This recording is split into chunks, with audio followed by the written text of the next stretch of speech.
Bonjour camarades, vous savez que c'est toujours un plaisir de nous retrouver ici ensemble pour parler de l'actualité de notre pays.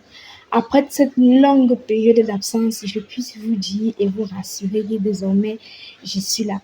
Merci à tous ceux-là qui ont pris de mes nouvelles, qui m'ont demandé ce qui n'allait pas et tout.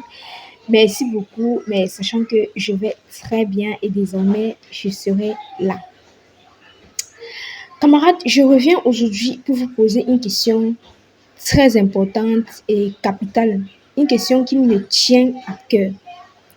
Où sont passés les opposants au Cameroun? Où sont passés ceux-là qui sont censés nous diriger pour les 7 prochaines années? Où sont passés ceux-là qui voudraient que nous mettions notre confiance en eux?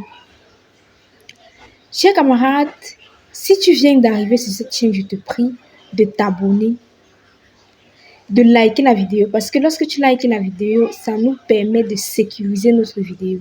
Like la vidéo et tu peux également activer la cloche de notification pour toujours être alerté lorsque je mettrai de nouvelles vidéos à la ligne. Merci camarades, merci d'avoir liké, merci pour l'abonnement. Camarades, où sont passés les opposants au Cameroun?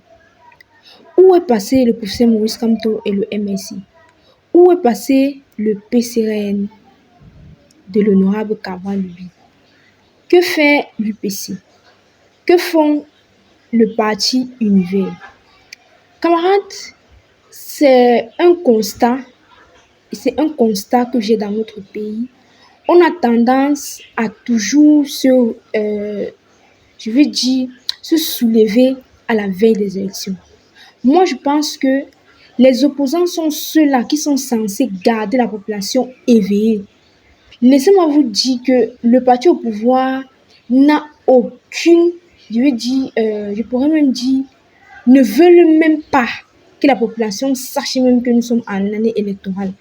Ils ne veulent même pas qu'on soupçonne que nous sommes en année électorale pour endormir la population. Ils veulent que la population soit tellement endormie qu'on ne se souvienne même pas que nous sommes en année électorale. Or, les partis au pouvoir sont ceux-là qui doivent garder la population éveillée, ils sont ceux-là qui doivent toujours être là en train d'attirer l'attention de la population pour leur dire ne dormez pas, restez éveillés parce que octobre est proche. Il y a de cela quelques jours, deux ou 3 jours par là, le professeur Maurice Kamto soulevait une préoccupation. Sauf qu'on a comme l'impression que pour que un opposant puisse prendre la parole, il faut toujours qu'il y ait eu quelque chose, il faut toujours qu'il y ait anguille sur roche, il faut toujours qu'il y ait eu un problème.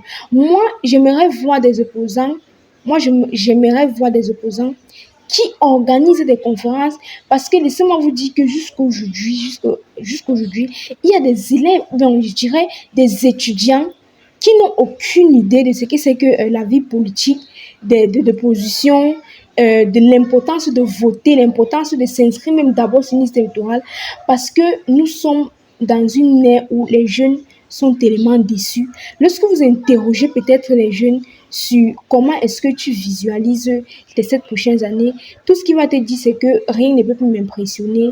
La personne qui va gagner, gagner. De toutes les façons, on connaît déjà qui va gagner. Et c'est tellement décevant.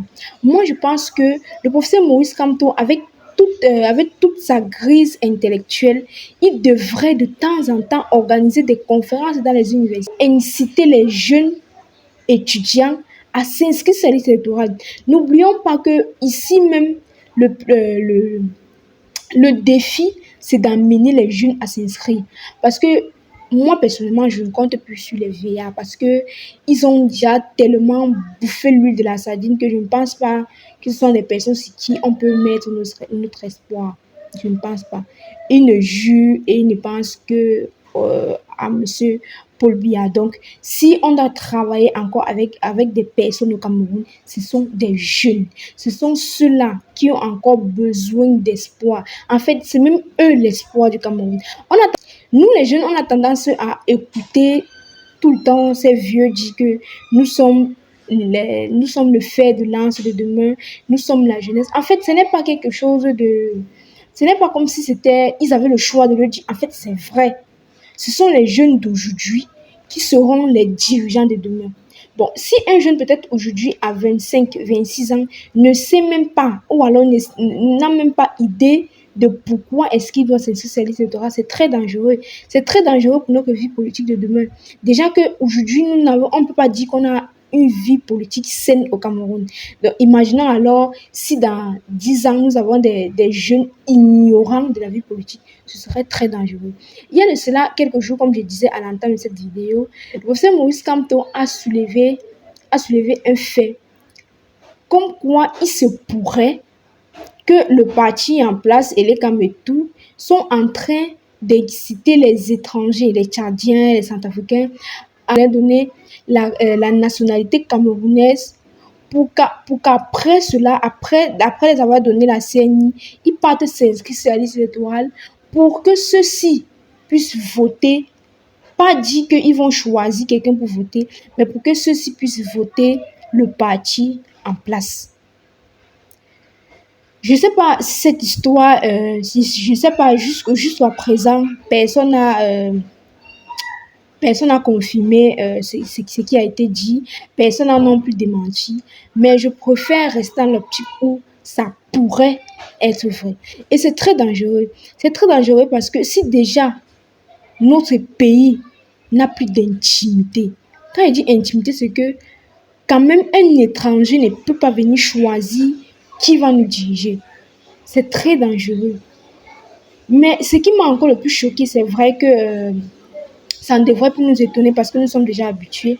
Aucun autre opposant n'a fait peut-être les recherches pour se rassurer que ce que le professeur Maurice Kamto a dit est vrai ou faux. Parce que oui, il faut parfois savoir dire peut-être à son collègue opposant que j'ai fait mes recherches, j'ai fait mes sources et il s'avérait que non, ce n'est pas totalement, que ce soit pas totalement vrai ce que vous avez fait comme sortie. Mais jusqu'ici, rien ne s'est dit et rien ne s'est passé. Alors, qu'est-ce qui se passe? Parce que il a fait cette sortie. Est-ce que ça les a arrêtés? Est-ce que ça va les empêcher de continuer? Si cela s'avère vrai, est-ce que la sortie va effrayer le gouvernement? Est-ce qu'ils vont se dire que, ah non, comme le professeur Maurice Kamto en a parlé, on va s'arrêter là? Non, ils ne vont pas s'arrêter. Si c'est vrai, ils ne vont pas s'arrêter. Mais qu'est-ce que l'opposition peut faire? Rappelez-vous, il y a de cela quelques mois aux États-Unis, lorsqu'il y avait préparation, ces 4 années, on n'avait même pas l'impression que c'est Joe Biden qui était le président parce que Donald Trump n'a pas dormi pendant ces 4 années. Pendant ces 4 années, il était actif, il se faisait voir. En fait, il montrait aux yeux de tous que je suis là et je reviendrai. Je reviendrai. Il n'a pas laissé, il ne s'est pas éloigné de Joe Biden une seule seconde. Et vous avez vu les retombées. Vous avez vu à quel point il a tellement gardé les Américains éveillés qu'ils n'étaient pas surpris à la fin de savoir que Donald Trump veut déposer sa candidature parce que depuis 4 ans, ils étaient au courant que Donald Trump allait déposer sa candidature. Ils étaient au courant que Donald Trump allait être le futur. Donc, il a carrément mis dans la tête des Américains qu'il sera le futur président des États-Unis d'Amérique. Mais vous avez vu les résultats. Il a battu le pouvoir en place avec un score qui n'a jamais existé aux États-Unis. C'est pour vous dire que moi, c'est vrai que nous tous, nous voulons le changement. C'est clair que nous voulons le changement. Mais arrêtons de croire que c'est monsieur Paul Biya le problème. Le problème pour moi, c'est le régime.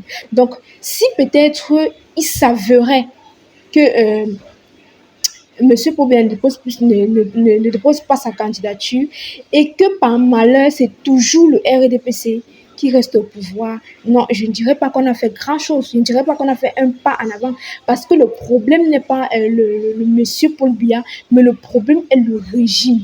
Et pour faire partie de ce régime, ce n'est pas avec ce grand silence-là que nous allons nous en sortir.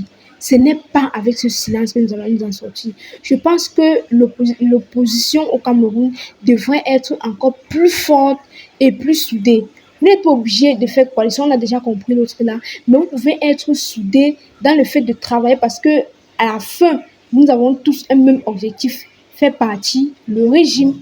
Donc, je pense que l'opposition, le Cameroun, ferait mieux de s'activer, de travailler parce que nous sommes à 7 mois des échéances des électorales au Cameroun. Camarade, si tu doutes encore dans le fait de t'inscrire sur la liste électorale, je te prie d'aller t'inscrire aujourd'hui ou alors d'aller t'inscrire demain et de conserver ta carte électorale de la même façon que tu conserves le diplôme de ton baccalauréat.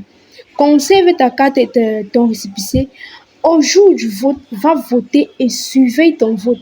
Ce n'est que comme ça qu'on pourra espérer quelque chose de beau pour notre beau pays.